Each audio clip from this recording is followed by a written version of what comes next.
the first time I realized I could never outrun my past was on a night when the desert itself seemed to hold its breath. The stars were sharp above me, countless eyes staring down from the black canvas of New Mexico sky, and every one of them felt like judgment. I had been riding for days, dust caked into my skin, my throat burning from the taste of gunpowder that still lingered after the last man I put in the ground. Folks said I was born with a curse, and maybe they were right, because no matter how far I went, the law, the whispers, and the blood on my hands followed close behind.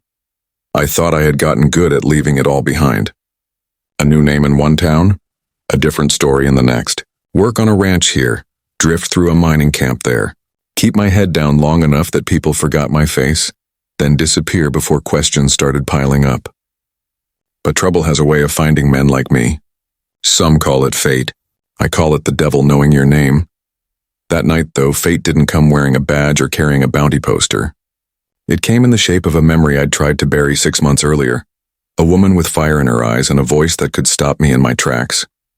When she stepped out of the darkness and into the glow of my campfire, my blood ran colder than a desert creek in winter.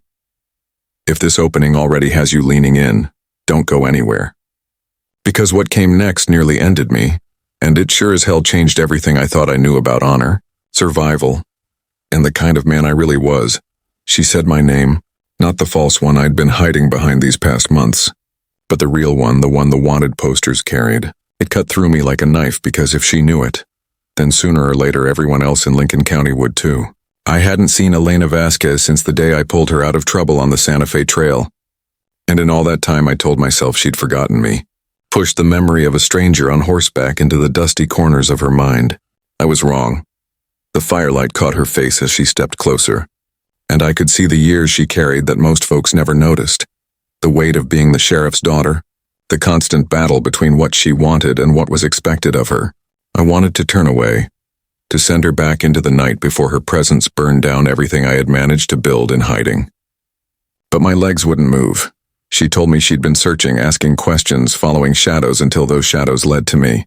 I should have been furious, but instead I felt something dangerous stirring. Something that had nothing to do with survival and everything to do with the way she looked at me. As if I were more than just a man running from the gallows. Every instinct screamed that I was walking into a trap, but her eyes told a different story.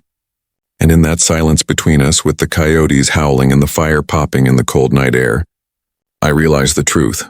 My past had finally caught up, and it wore a familiar face. I should have told her to leave. Any sane man would have pointed her back toward the safety of Lincoln, toward the walls of her father's house, toward the life of a woman who had nothing to do with outlaws and wanted men. But sanity is a luxury I hadn't had in years.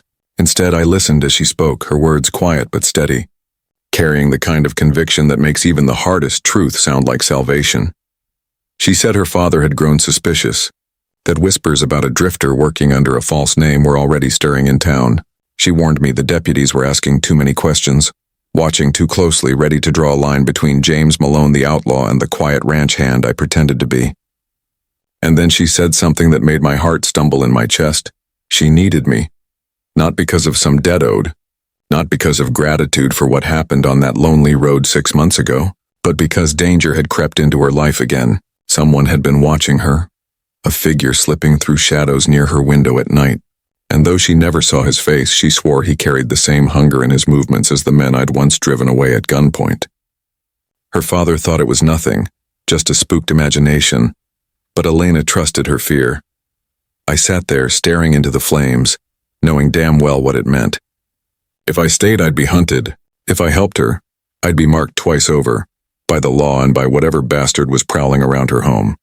But as her eyes locked on mine, steady and unflinching, I knew I'd already made the choice. A man can outrun many things. Sheriffs, bullets, even his own conscience, but not the memory of the only person who ever looked at him as if he were worth saving. I didn't sleep that night. After Elena slipped back into the shadows, leaving me alone with the dying fire, I lay on the hard ground with my Colt close and my mind racing. Every outlaw learns to live with risk, but this was different. A bullet in the dark was one thing. The sheriff's daughter whispering my name was another. She wasn't just a memory now. She was a storm moving straight toward me, and there was no shelter strong enough to hold. When dawn came, I saddled my horse and rode toward Lincoln. I told myself it was to keep an eye on the trouble she feared, but truth was, something inside me had shifted. For the first time in years, I wanted more than running, more than survival. I wanted to see if redemption was possible, even for a man like me. I kept to the outskirts of town, working quietly on the Morrison ranch, blending in with the hired hands. But each day my eyes strayed to the Vasquez house, half hoping for a glimpse of her. And when I finally saw her again, walking alone down the dusty street, head held high, the sunlight catching in her dark hair, it felt like being struck by lightning. Still, I knew eyes were everywhere. A wanted man doesn't go unnoticed for long. I caught the stares, the whispered questions, the sudden hush when I stepped into the saloon for supplies. And worse, I saw the deputies watching too. Men loyal to her father, men who'd draw their guns quick if they guessed who I really was. But the real danger wasn't their suspicion. It was the way my chest tightened every time Elena's gaze found mine across the street, the way a smile ghosted her lips like we shared a secret too big for the world. Outlaws fall for women all the time, but rarely for women who can destroy them with a single word. And yet that's exactly where I was headed, straight into the kind of trouble no bullet could get me out of.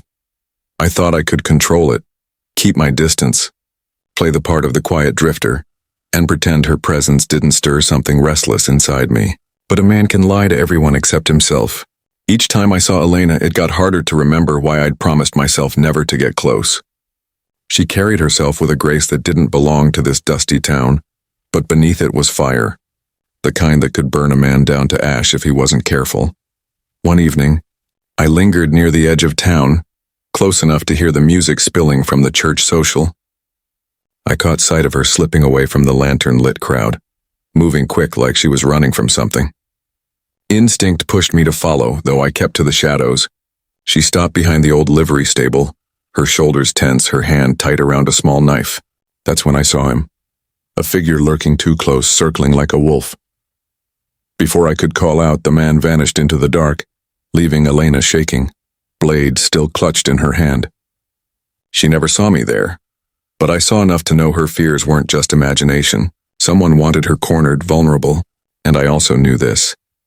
If the law wouldn't believe her, then she'd have no one but me to stand between her and whatever devil haunted her nights. That truth hit me like a sledgehammer. Protecting her meant staying in Lincoln longer than I should, risking exposure, risking a rope around my neck. But riding away meant leaving her to face it alone, and the thought of that twisted something inside me worse than any bullet wound ever had. I told myself once that I was cursed to destroy everything I touched. But as I stood there in the shadows, watching her breathe through fear she refused to show the world, I realized maybe I wasn't cursed. Maybe I'd just been waiting all this time for something worth the risk of standing my ground. The days that followed were heavier than the desert heat. I kept working at the Morrison ranch, swinging an axe and mending fences. But my thoughts never left Elena.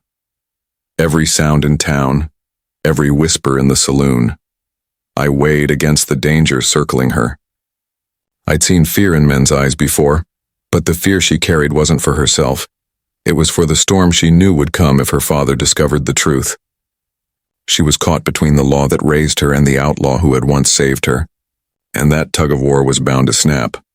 I caught glimpses of her in town, at the mercantile, at the well, her head high but her eyes scanning shadows as if expecting the stranger to appear again, and though she never spoke to me directly, there were moments when her gaze found mine.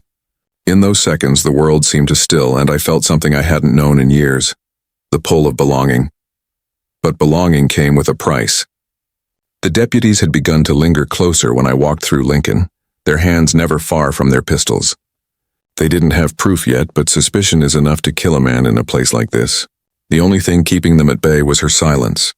One word from Elena and I'd be hanging from the gallows, yet she kept my secret. Why? That question rattled through my skull until sleep became impossible. One evening, as the sun bled red across the horizon, I made my choice. I saddled my horse and rode toward the Vasquez house, every instinct warning me to turn back, every memory of running screaming at me to disappear before it was too late. But this wasn't about survival anymore. This was about facing what I'd spent years avoiding, my name, my past, and the woman who somehow believed I was worth saving. I told myself I'd just watch from a distance, make sure she was safe for the night. But when I saw her lantern flicker in the upstairs window, my heart knew better. That night wasn't about distance. It was about stepping out of the shadows, even if it meant finally being seen. I don't remember climbing those steps to her porch. My body moved before my mind could catch up, each board creaking under my boots like a drumbeat announcing the end of all my running. When I reached the door, I almost turned back, but then her shadow crossed the curtain. I knocked once, quiet but firm, and for the first time in years I felt fear that had nothing to do with bullets or ropes. It was the fear of what she'd see when she looked at me without illusions. She opened the door, surprise flashing across her face before softening into something I couldn't name. I should have spoken right then, but words failed me. Instead, I stepped inside into the glow of a single oil lamp that made the room feel smaller, hotter, like the air itself held its breath. I told her the truth. My name, my past, the blood I carried on my hands. I spoke of the boy I once was, reckless and desperate, who rode with the wrong men and earned himself a reputation black enough to follow him across every state line. I didn't try to excuse it. I didn't pretend I was innocent. I wanted her to know exactly who stood before her, so she could end it with a single scream if she chose. But the scream never came. She just listened, her eyes steady on mine as if she already knew more than I gave her credit for. And when I finally fell silent, the weight of my confession pressing on the air, she did something I hadn't expected. She stepped closer. Close enough that I could hear the quick rhythm of her breathing. Close enough that her presence burned hotter than any fire. In that moment, I understood something dangerous. It wasn't the law that scared me anymore. It wasn't the noose or the bounty hunters or even the sins of my past. What truly terrified me was the way I wanted to believe her silence meant forgiveness. That maybe, just maybe, she saw a man worth saving beneath all the scars. The storm outside broke not long after my confession. Rain lashed the windows. Thunder rolled across the plains and the roof groaned under the weight of the downpour. Inside, though, the air was hotter than any desert sun. I stood there, water dripping from my coat, my hands still shaking from the weight of everything I had laid bare. For a heartbeat, I expected her to tell me to leave, to banish me back into the night where I belonged. But instead, she lit another lantern, and the glow spilled across her face like a promise. I could have walked away then. Should have.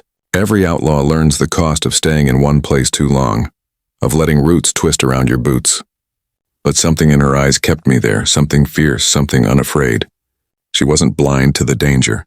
She knew exactly what it meant to let me stand in that room, and still she stayed. I felt the space between us close like a noose tightening. Her presence pressed against me more than any bullet ever had. Every breath, every glance pulling me deeper. My heart hammered against my ribs, not from fear of death, but from the terrifying possibility of wanting a life I could never deserve. I told myself this was madness. One night could ruin us both. Yet when she reached out, her hand brushing against mine, the weight of years of running seemed to crumble. The rain outside roared louder, like the sky itself warning us of the cost, but neither of us moved back. In her touch, I felt something I hadn't known since before I picked up a gun. Hope. I didn't know if morning would bring a noose or her father's wrath, or the stranger who stalked her in the dark. But in that moment, with the storm raging and her hand in mine, I knew I'd face it all, because for the first time in years, I wasn't running. I was standing still, and I was standing with her. Dawn came too soon. The storm had passed, leaving behind a silence sharp enough to cut, and I lay awake listening to the soft rhythm of her breathing. We hadn't crossed every line, but we'd come close enough to feel the fire licking at our heels. She slept with her head resting against my chest. Her dark hair spilled across me like a blanket I never wanted to shed. For a few stolen hours, the weight of my past had lifted, replaced by something fragile and dangerous. Peace. But peace never lasts for men like me. The sound of horses broke the morning stillness, hooves striking the earth with a fury I knew too well. My body stiffened even before I reached for the Colt at my side. Through the cracked shutter, I counted 4 riders, and at their head was a figure I couldn't mistake. Sheriff Miguel Vasquez, silver hair catching the pale light, eyes hard with purpose. Elena's father had come, and he hadn't come alone. I rose quietly, tugging on my shirt, my pulse hammering against my ribs. Elena stirred, confusion in her eyes until memory caught up with her. Fear flared there, but not for herself, for me. She whispered her father's name, voice trembling, And in that instant I realized the storm inside this house was far deadlier than the one that had raged outside. There was no escape without blood. I could have bolted through the back, left her to face the sheriff's wrath alone. It would have been the outlaw's way, the survivor's way. But when she gripped my arm, pleading with her eyes for me to trust her, I knew running wasn't an option. The law had found me at last. And instead of meeting it with a bullet, I stepped toward the door, toward the man who held the power to end me, knowing that whatever came next would decide not just my fate, but hers too. When I stepped onto that porch, the morning sun was just breaking over the horizon, painting the sky with fire. Sheriff Vasquez sat tall in his saddle, flanked by 3 deputies, each one armed and ready. Their hands hovered near their guns, eyes sharp, waiting for the word that would end me. I lifted my hands slowly, palms open, though the weight of my Colt tugged at my hip like a promise. The sheriff's gaze cut straight through me, hard as steel. He didn't see a ranch hand standing there. He saw the name written on every wanted poster from here to Texas, James Malone, the outlaw who'd spilled blood in the Lincoln County War, the man he believed had dared to touch his daughter. Elena stepped between us before a trigger could be pulled, her voice steady in the charged silence. She defended me, her words sharper than any bullet, throwing truth into the sheriff's face, that I had saved her once, that I had not dishonored her, that I was more than the reputation shadowing me. The deputies shifted uneasily, their confidence cracking under her fire, but her father was a man carved from stone.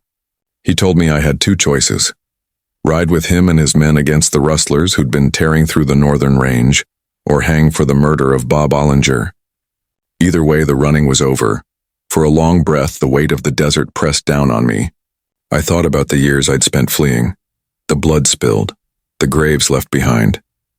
I thought about the girl beside me, fearless even in the face of her own father's wrath.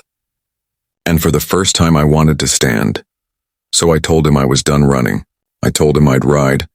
Not for redemption, not for the badge he dangled before me, but because Elena deserved more than a ghost of a man. Her eyes found mine then, blazing with something that made the noose around my neck feel a little looser. Hope. The ride back to the northern range was nothing short of hell and salvation all at once. The wind cut through my coat like knives, the sun a harsh glare over the endless desert, and every mile was a reminder of the life I'd tried to outrun. Elena rode beside me, silent but fierce, the reins tight in her hands, eyes scanning the horizon like a sentinel. For once I wasn't alone in the fight, and that thought steadied me more than any gun or badge ever could. The rustlers didn't wait. They came charging from the canyon, horses screaming across the rocks, rifles raised with teeth bared. Instinct took over, muscle memory from years I'd spent surviving, but this time it wasn't just about me. Every shot I fired, every maneuver I made, was to protect the woman who had risked everything to believe in me, who had stepped into danger knowing she could be caught in the crossfire. Hours blurred into chaos. Dust filled my lungs, sweat stung my eyes, and I felt every heartbeat like it could shatter me. And then, amid the gunfire, amid the screams, I realized something I'd never dared admit. I wasn't the man I used to be. The James Malone they hunted, the outlaw who had spent his life running, was dying with every rustler sent fleeing or falling. What remained was someone different, a man who could fight for something worth holding, someone who could risk himself for love rather than only survival. When the dust finally settled, the northern range was quiet again. The last rustlers were either captured or riding far into the distance, leaving only the scent of gunpowder and wet earth. I lowered my gun, chest heaving, and saw Elena riding toward me. She didn't speak, didn't need to. Her eyes said what words never could. We had survived the night, and more importantly, we had survived each other. Back in Lincoln, the sheriff watched as I dismounted, badge gleaming in the dying light. Elena's hand found mine, and together we walked down the main street, not as fugitive and daughter, not as outlaw and girl, but as something stronger. A man with a name, a past, and a future he'd never thought possible. A woman who had chosen to see him, even when the world told her not to. And as we rode into the quiet sunset of the untamed West, I realized that sometimes the most dangerous journey isn't across the desert, it's across your own heart. Some fires burn too hot to be contained. But some love is worth every risk, every scar, and every choice. If this story of lawless hearts, second chances, and forbidden love stirred something in you, hit that like button and subscribe, and let us know in the comments where you're writing from. Because out here in the wild, every soul counts and every story deserves to be heard.